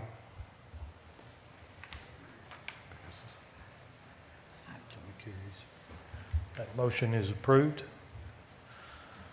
New business 5, consideration of a resolution regarding the reorganization of the City Council of Russellville, Arkansas. Done did that.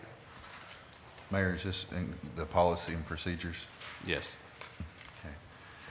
I'd make a motion to approve what's been presented to us with revision on page 14, section 5.1, the organizational meeting, and just add language in there that that's done in conjunction with the January agenda meeting of each year, if that's possible. Basically doing in the future. What we did that Restate it, Just add language in there that our policy and procedures includes that our committee assignments and selections and liaison positions should be done by or before or in conjunction with the January agenda meeting. So it's done prior to any month, any of the monthly meetings. I get what you're getting. Yeah. That's what we did, wasn't it? That's what we've already done. Well, we did it after our agenda meeting, so that's where Mr. Brown had to step in and. So Okay. procedural from now on will be before or during the agenda prep meeting. which is a Well, I standard. guess before that, because the finance committee is right before that, but Yeah. in conjunction, with Okay. that. Okay, And then in that also includes the page 5, section 3.3B, which deals with the public works updates. And that serves as a public way of discussing, updating the council, updating the community on ongoing, upcoming, and ongoing public work projects. your motion is on both parts. Yes. Okay. And a second from Mr. Westcott.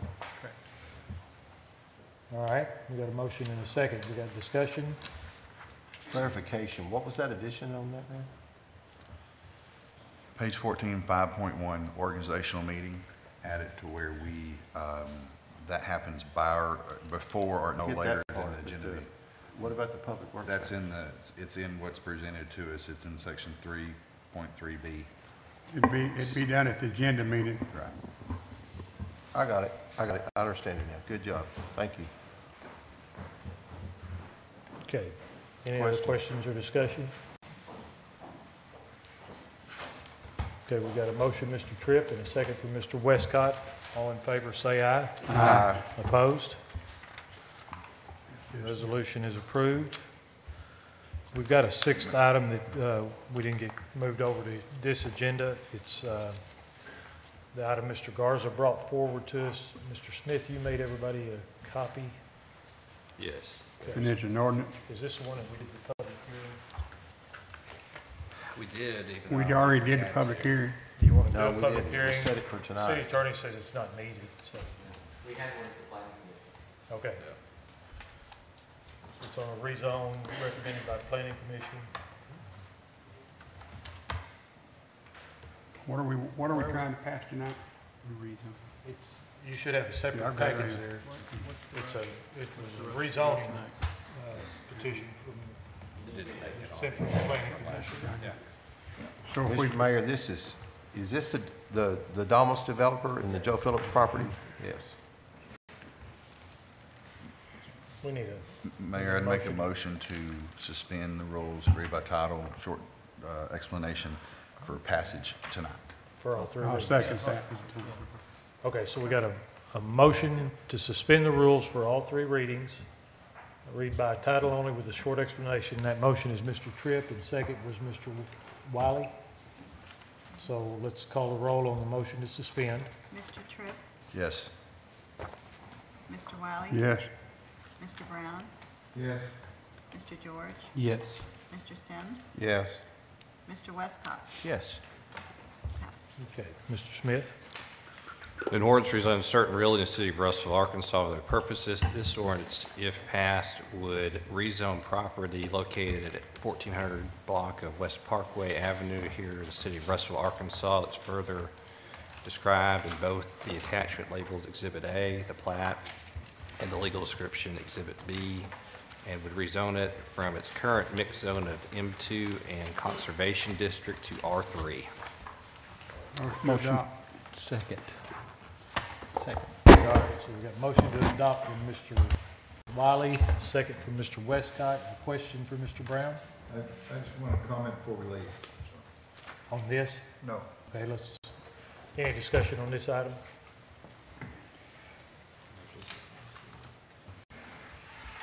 Call the roll.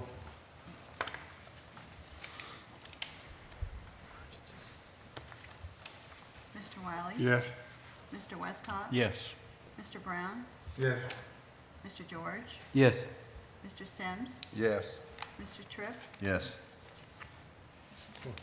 Motion is approved, and Mr. Garza shaking his head. He does not need an emergency clause. Correct. Okay. Mayor, I'd like to bring maybe a late agenda item if we're to that point Okay. before somebody adjourns. I believe it was maybe supposed to be added as Finance Committee item earlier from discussion last week and it got left off. The Downtown Master Plan Committee has presented us with a contract for services, and they would like for this to be addressed. And I'd make that, I believe everybody has gotten a copy via email a few days, a week or two ago, and I would make that in form of a motion. Okay, so your motion is to add a late agenda Oh, item. yes, I'm sorry. And a Yes. second I'll second from, it. all right, Mr. Wiley makes a second. We're voting to add the late agenda item. You don't need no roll call, do you? Approval. Yeah, it's just, Call the roll on that, or that's Okay. fine. It would just be, we can do a voice vote, I think, on motion to add. All in favor, say aye. Aye. Opposed? Okay. Mayor, my motion is to, motion to approve this with the clarification, if as long as Mr. Smith says it's okay to pay for it out of ED Fund 3/capital improvement funds. yeah, it should be, based on the language of ED3. Okay, Second. so the motion is to adopt and specify pay for out of ED Fund 3. The second was Mr. Wiley. All right, now any discussion? Yes. Mr. Westcott. The amount that I was given in a phone call a day or two ago was anywhere from $42,000 to $50,000 for this initial study. And I recommended to the person that called me, and I recommended tonight, that the $42,000 to $50,000 be paid for by the Alliance/Chamber/Main Street. Let them fund the preliminary study. I told this gentleman, or shared with this gentleman, that the taxpayers subsidize these groups already with very little tangible results and certainly limited benefit to them personally. I'm not against this project, but I just think this initial investment needs to be on the part of someone besides the taxpayers. Well, and if you put it over to them, it's still taxpayers' money. Yeah, but you're not paying that money twice. Anyway, that's just my perspective. My opinion on this is, and not to dispute what Mr. Westcott says, because I share his concern there about taxpayer dollars. However, I do think that this is an important step, and the burden is on us because we know that Citicorp has to do the project downtown. They have to tear it up, and this has everything to do with how we put it back. That's right. And I believe that there is buy-in from downtown and from especially private parties that are interested, so. Yeah, just my perspective. So the amount we're talking about The contract says 44,000. 44,000, and that's our share, Yes. okay. But there is participation from other groups. And the overall goal of this, if I remember hearing it right, was we all partner up on something that's got to be done and then split up the work so that we're not all paying for the same thing. Yep. This will, it's kind of a 2, 3, 4 groups pay for this, and then what we get out of it is construction documents so that actual estimates can be given on the scope of work of what we're looking at doing, and then we can identify potential funding grants, tax money, et cetera, and then at that point have to decide what we can feasibly do. But this gets us to that point. Okay. So I'm sorry, who else is paying and how much are they paying? Has anything like that been in writing at all, or just conversations? I don't know. Anybody have an answer? The master plan committee presented this to us, and I think that was from Mr. George, Yes, maybe I'll tell you for sure. the discussion that we That had with those details were done Do at not that have committee any level. written approval that people, specific entities, but when it was presented, there was discussion. So.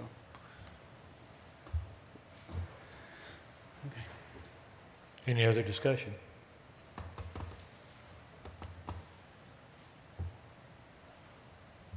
All right, we had a motion and a second. All in favor, say aye. Aye. Opposed? No. Mr. Westcott was no. I think everybody else was yes. Are we Does that through? sound right? Brown's got something to say. Mr. Brown? Yeah, just to reiterate this thing about the statement of financial interest, when you get the copies, and if you didn't, that's reading, Ms. Taylor put this out here because it has a page 14 for signature on it. So it can be notarized, and that has to be added there, just so it's conveniently added, everybody can give them a new one. All you need is that last page there. Thank you. Okay. Motion adjourned.